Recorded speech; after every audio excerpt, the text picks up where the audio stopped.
સદગુરુદેવની જય. ઉગમેશ્વર સાહેબની જય. લાભેશ્વર નાથની જય.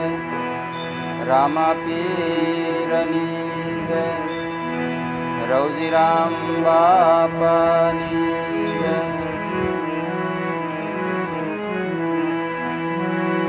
હરિ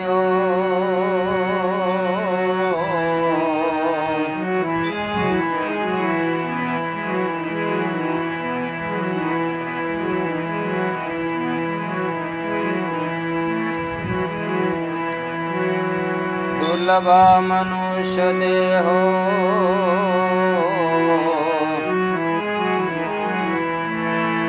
દુર્લભ મનુષ્ય દેહો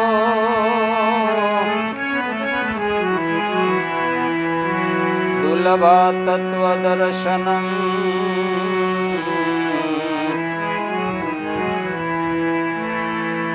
દુર્લભ સહજા અવસ્થા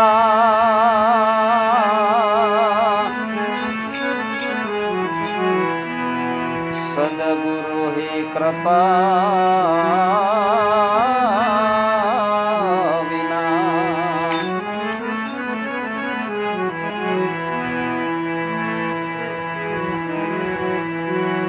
ભણે રામો લખે નામો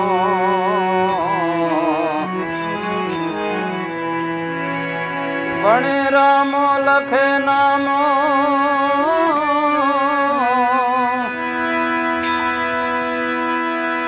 તમે સુણી લો સંત નિજાર.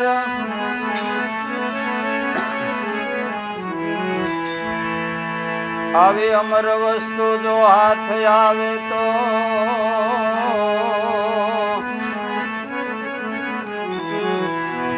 આવી અમર વસ્તુ જો હાથ આવે તો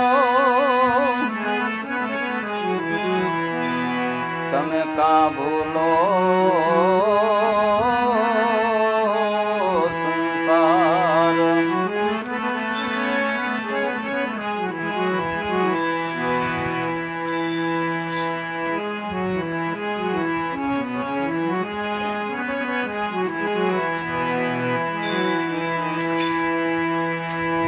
આ અવસર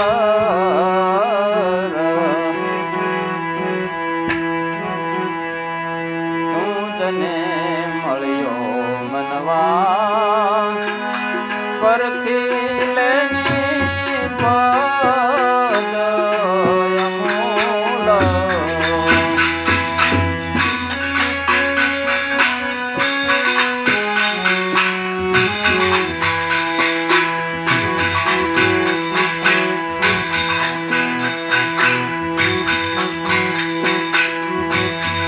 વિષય સુખમાં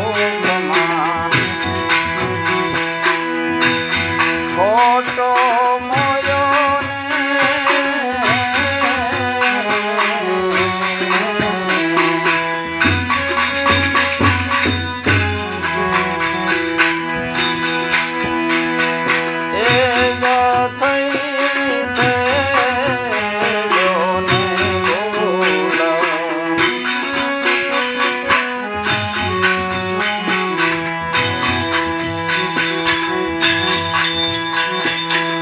ગયા સુખમાં ખોટો મોયો ને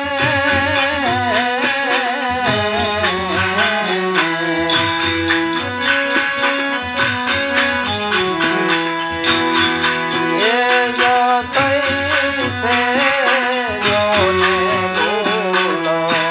એ જ થઈ છે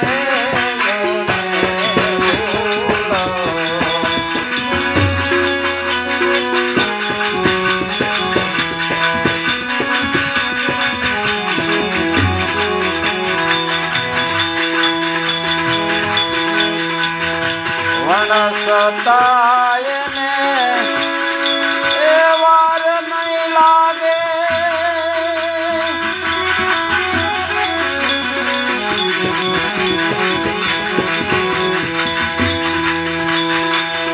પણ સતાય ને એ વાર નહીં લાગે.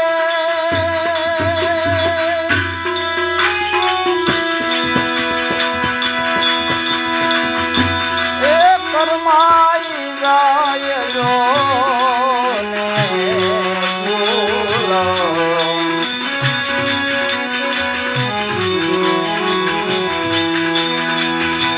આ અવસર તુજને મળ્યો મનવા મનવા.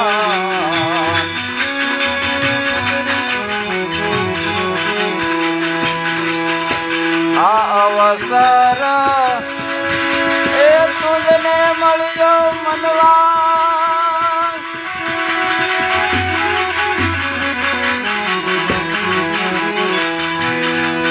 પરથી લેની પદ અમૂલ.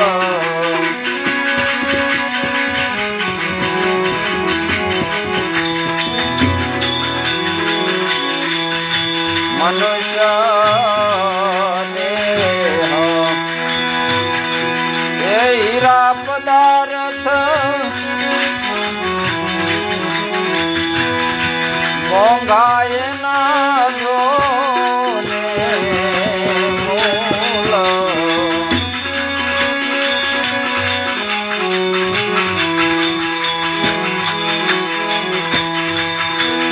મનુષ્ય દેહ એ હીરા પદાર્થ મોંઘાય ના જો ને મૂલ.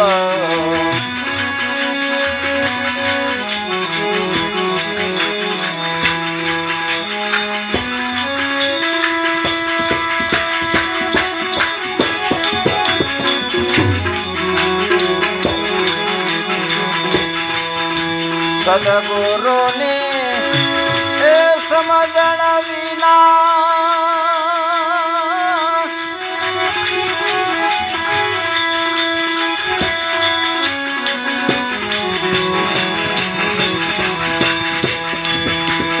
સદગુરુની એ સમજણ વિના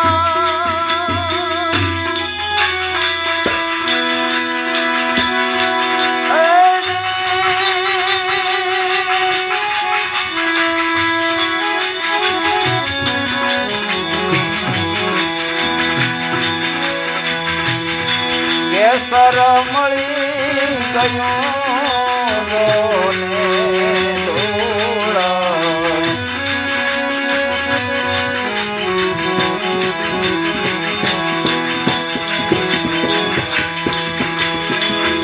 હજી સમજીને ભાય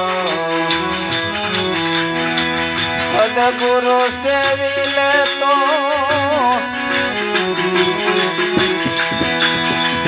આપે મુક્તિ અમૂલ.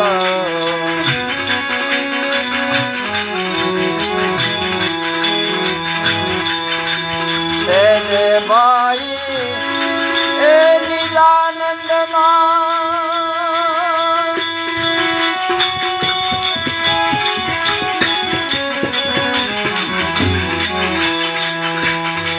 તેજે ભાઈ એ નિજાનંદમાં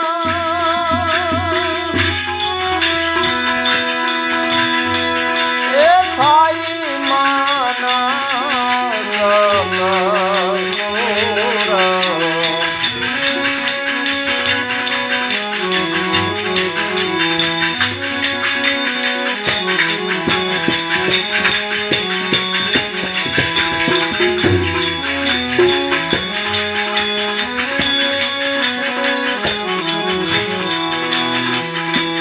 સમર્થ ગુરુએ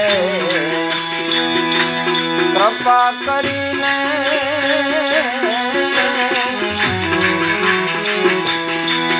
એ ગઈ ભવો ભવની ભૂલ.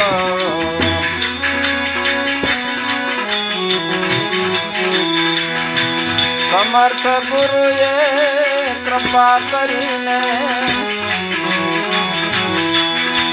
ગઈ ભવો ભવની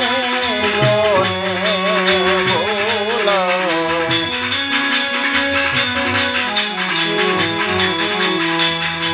દાસ દંતીને એ આનંદ ગણેરો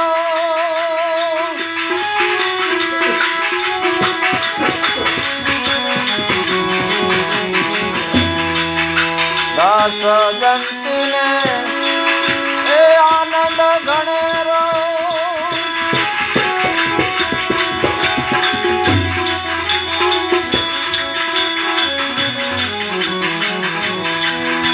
લીધો લાવો જોને અમૂલ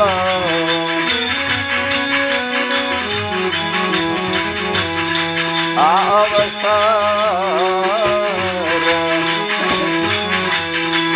તને મળ્યો મનવા પરથી લેની પદ મૂલ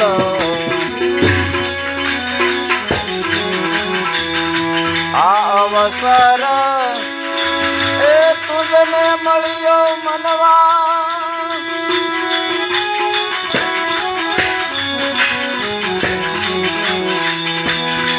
એ પરથી લેની પદ મૂલ પરથી લેની પદ મૂલ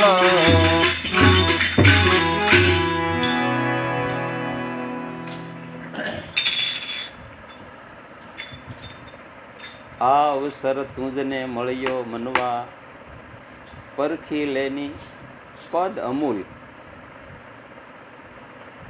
કયો અવસર કે દુર્લભા મનુષ્ય દેહો દુર્લભા તત્વ દર્શનમ દુર્લભા સહજા અવસ્થા સદગુરુ હિ કૃપા વિના. મહાપુરુષોની દ્રષ્ટિ જ્યાં સુધી આ મનુષ્ય જીવન ઉપર ન પડે ત્યાં સુધી કેવું છે કે મોક્ષ નથી કોઈ કર્મથી, ભલે જોગ ઉપાસના હોય, મોક્ષ નથી કોઈ કર્મથી.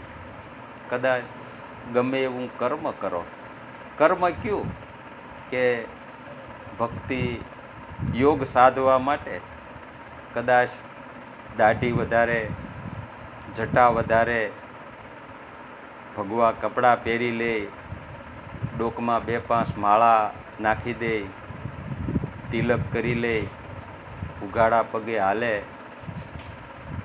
કદાચ ઘંટીનું પૈડું માથે મૂકે. આ બધા યોગ, આ બધા યોગ. મોક્ષ નથી કોઈ કર્મથી. દાદાશ્રી એની વાણીમાં ગાયું કે જપ તપ રૂપ પુણ્ય દાન કરે, કર્મ કરે તેવા ફળ મળે, પણ આપ સ્વરૂપ તો જાણ્યા વિના આ મોક્ષ પદ નહીં મળે.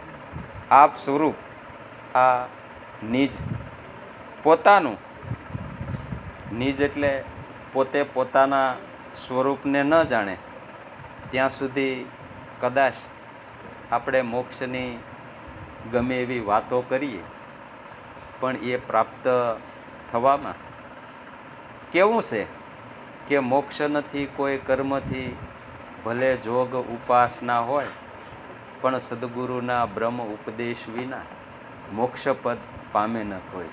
આ નિજ આત્મપદને પામવા માટેનો જ્યાં સુધી કોઈ સમર્થ બ્રહ્મનિષ્ઠ સદગુરુનું શરણ ન મળે ત્યાં સુધી ગુરુ શરણ આધાર તે સાધન સાચું રે, કે ગુરુગમ વિનાનું જ્ઞાન જાણો કાચું રે, માટે ગુરુ શરણ સીધાવ.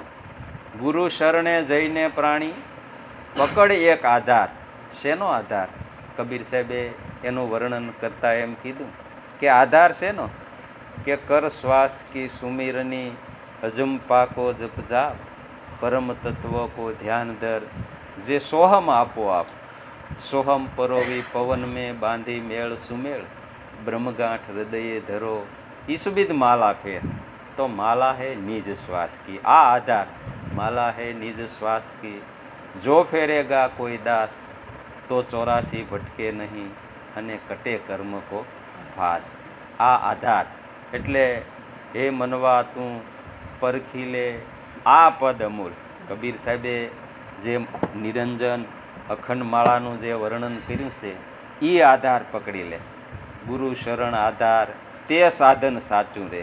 આ સાધન સદગુરુ જેને મળ્યા છે એના જીવનો, એનું જીવન, એનું આખું ચરિત્ર તમે જુઓ તો એવું દિવ્ય અને રોમાંચ ભરેલું હોય કે એક એક એના વાણીના શબ્દો, પછી એના કાર્યો, એની મુખારવિંદ જુઓ અને એની એવી છાયા પડે, પણ ક્યારે કે એના હૃદયમાં જે કબીર સાહેબે જે અખંડ અને અહોનિશ નિરંજન માળા, અખંડ સમરણ અષ્ટપહોર મેં એક સુરતાથી ધ્યાન ધરે, પણ એ જ વૃત્તિમાં જો મોજ માણે તો મણકા ગણી સિદ્ધ જાપ જપે।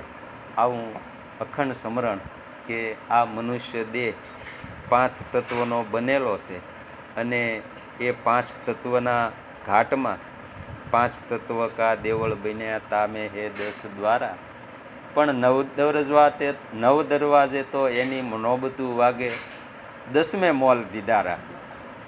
ઈશ દેવળ મેં દેવ બિરાજે આરતી અખંડ એક ધારા। કઈ આરતી કે શ્વાસો શ્વાસની। ઈશ દેવળ મેં દેવ બિરાજે, આરતી બંધ જ નથી થતી। ઈશ દેવળ મેં દેવ બિરાજે આરતી અખંડ એક ધારા। ચંદ્ર સૂરજ દ્યો જ્યોતિ જલત હે, એક શ્વાસ આવે અને એક જાય। આ જ્યોતિ ચંદ્ર સૂરજ મેં જ્યોતિ જલત હે તો ઝિલમિલ નૂર અપારા।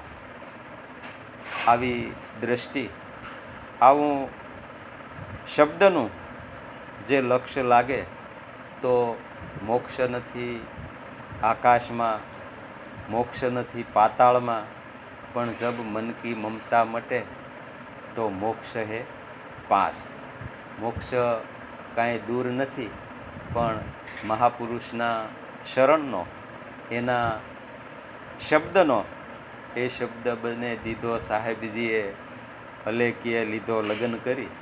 દાસ દયાનંદ બ્રહ્માનંદ શરણે કે હવે હું 84માં ન આવું ફરી। 84માં જો ન જવું હોય તો આ શબ્દને જો કોઈ પકડે અને એ શબ્દના રાહે મહાપુરુષોએ જે માર્ગ બતાવ્યો છે એ માર્ગે જો અનુકરણ કરે અને એ પંથ કાપે, જેમ કહેવાય ને કે કરત કરત અભ્યાસ, કાયમ કાયમ જો અભ્યાસ થાય, જૈસી પ્રીતિ હરામ છે વૈસી પ્રીતિ હરી છે હોય, ચાલ્યો જાય વૈકુંઠમાં તો એનો પલ્લો ન પકડે કોઈ। એટલે આ જયંતિ બાપાએ એની ભજનવાણીમાં એવી સમજણ આપી છે કે હે મનવા તું પરખી લે પદ અમૂલ। આ પદ એવું અમૂલ્ય છે કે તું એને ખરેખર પામી જા, એને ગ્રહણ કર, તો આવો અવસર ફરી ફરીને આપણને વારંવાર મળતો નથી। પણ સંજોગો કેવા છે કે વિષય સુખમાં ખોટો મોયો એ જ થઈ છે ભૂલ। વિષય સુખમાં ખોટો મોયો એ જ થઈ છે ભૂલ, વણસતા એને વાર નહીં લાગે જેમ કરમાઈ જાય ફૂલ। ફૂલ સવારમાં ઉગડે અને સવારમાં આપણે જોઈએ ત્યાં એટલું બધું ખિલખિલાટ, જેમ બાળક હસતું હોય એવું હસતું લાગે, પણ સાંજ પડે ત્યાં પાંખડીઓ બધી ઢીલી થઈ અને જમીન દોસ્ત બની જાય। એમ આવો મનુષ્ય દેહ, આવો યોગ આપણને મળ્યો છે। જેમ મહાપુરુષોએ ગાયું કે આવો અવસર ફરી ફરીને નહીં મળે વારંવાર। આવો અવસર આપણને વારે વારે મળતો નથી। એટલા માટે વિષય સુખમાં ખોટો મોયો એ જ થઈ છે ભૂલ, વણસતા એને વાર નહીં લાગે જેમ કરમાઈ જાય ફૂલ। એનાથી વિશેષ આગળ વર્ણન કર્યું કે મનુષ્ય દેહ હીરા પદાર્થ, મોંઘા એના મૂલ, એટલું બધું મૂલ મહાપુરુષોએ આ મનુષ્ય દેહનું આંક્યું છે, પણ સદગુરુની સમજણ વિના કેસર મળી ગયું ધૂળ. જો સદગુરુની સમજણ આ મનુષ્ય જીવનમાં લેવામાં ન આવે અને એ બતાવેલા રાહે જો આપણે ન ચાલીએ તો જેમ કેસર ધૂળમાં મળી જાય એમ આ મનુષ્ય દેહ, આ પાંચ તત્વનો ઘાટ પંચભૂતમાં કેમ ભળી જાય એની આપણને ખબર પણ રહેતી નથી. એટલે હજી સમજી સદગુરુ સેવી લે. મહાપુરુષોએ ઘણી નમ્રતાભરી વિનંતી કરી છે કે હજી સમજી ગુરુ સેવી લે તો આપે મુક્તિ અમૂલ, સેજે ભાઈ નિજાનંદમાં થાય મન સક્ષુર. આ મન એવું સક્ષુર બની જાય અને એ પામવા માટે જો આ કરત અભ્યાસ હોય તો આવો રંગ મહાપુરુષોએ ગાયું ને કે આ રંગ શેનો રે કે બીજી ભાત પડી. આ મહાપુરુષોએ આ રંગ, આ ભક્તિનો રંગ એને લગાડ્યો અને એવો લાગ્યો કે જાણે બીજી ભાત જ પડી ગઈ એમ. અને એટલા ભાવથી આપણને જોતા એટલો બધો આનંદ થાય. નહીંતર ઘણી વખત આપણે એમ વિચારીએ કે આને શેનો આનંદ આવતો હશે. પણ ઈશ્વર ભજનની જે ગૂંજ છે એના હૃદયમાં ક્યાં ઢૂંઢે મન મસ્ત હુઆ બિન, ક્યાં ઢૂંઢે. અને દાદાએ તો એવું પણ વર્ણન કર્યું કે ઘટમાં ઠાકર, ઘટમાં પૂજા, ઘટમાં ખોળણ હાર વસે, ઘટમાં આરતી ભજે અહોનીશ, પણ સુરતા શબ્દને જો કોઈ છૂટે તો આ લાભ દૂર નથી. પણ કેવું છે કે શબ્દ સ્વરૂપી સોહમ આત્મા જો કોઈ નિજાનંદ અનુભવે, પણ મીટા દે ટેવ પરઘર ભૂંડા, લાભુ નિજ ઘર કોઈ ઢૂંઢે, ક્યાં ઢૂંઢે મન મસ્ત હુઆ બિન, ક્યાં ઢૂંઢે. અને છેલ્લે બાપાશ્રીએ વર્ણન કરતા એમ કે સમર્થ ગુરુએ કૃપા કરી. સમર્થ ગુરુએ, એવા સમર્થ ગુરુ આપણને મળ્યા છે. અને જો આ માર્ગે આપણે પગ માંડીએ અને આગળ વધીએ તો સમર્થ ગુરુએ કૃપા કરી અને ગઈ ભવોભવની ભૂલ. ભવોભવની જે ભૂખ છે, જે ભૂલો થઈ છે, એ ભૂલોને એ મિટાવી દે છે. દાસ જયંતીને આનંદ ગણેરો કે લીધો લાવો આવો અમૂલ. આવો લાભ મેં મારા જીવનમાં મને મળ્યો છે. પણ કેવા સંજોગોમાં કે ગુરુનું શરણ એવા ભાવથી ગ્રહણ કર્યું કે સહસ્ત્ર નામ સાહેબના સહસ્ત્ર નામમાં સય, જેમાં ગુરુને ગોવિંદ વસે એવી ગમતો કોકને હોય. પણ ગજને કારણીએ હું અસંભવ ઉઠો, અણવાણે પગે ધાયો, ઊંચકે નીચમાં હું કાંઈ ન જાણું, મને ભજે એ સંત મારો. એટલે જે એનું ભજન કરી લે અને આ યોગ પ્રાપ્ત કરી લે તો આવો સરસ યોગ, આવો હરિ ભજવાનો લહાવો, ભજન કોઈ કરશે રે, કરજોડી કહે પ્રેમળદાસ, ઈ આ ભક્તોના દુઃખ હરશે રે. એટલે ભવનું જે ભટકવાનું જે દુઃખ છે એ જો આ માર્ગે કોઈ આગળ વધે તો ઓઢણું અમર લોકનું રે જગભરમાં દેખાય, પણ ગુરુગમ દ્રષ્ટિએ રે નિહાળતા મારે હૈયે હરખનો માય. આવો સરળ માર્ગ, સહજ યોગ આપણને સહેજમાં પ્રાપ્ત થયો છે. તો દિન પ્રતિદિન કાલ કરતાં આજ કરી લે, આજ કરતાં અબ, શ્વાસ છે વાટના વટાવડા, નીકળી જાયગા તો કબ. એટલા માટે સાચી જાગૃતિ રાખી અને જેટલું બને એટલું દિન પ્રતિદિન કાયમ માટે એમાં ભાવ રાખી અને આ હરિભજવાનું ટાણું આવો યોગ આપણને મળ્યો છે. અને એવા સદગુરુ આપણને મળ્યા છે કે એસા હે કોઈ મુર્શિદ મોલા જો રંગમાં ખુદા મિલાવેગા. આને આ રંગમાં, આને આ ભાવમાં, આને આ દિશામાં કાંઈ ફેરફાર કર્યા વગર કશું કાંઈ કરવાની જરૂર નથી. એસા હે કોઈ મુર્શિદ મોલા જો રંગમાં ખુદા મિલાવેગા, લખ 84 કા બંધન છોડા કે જન્મ મરણ ભે મિટાવેગા. આવો સહજ યોગ આપણને પ્રાપ્ત થયો તો કાયમ માટે મહાપુરુષો એ ભક્તિ કરો, ભક્તિ સર્વથી શ્રેષ્ઠ છે. બોલો સદગુરુદેવની. કેવું કરવું?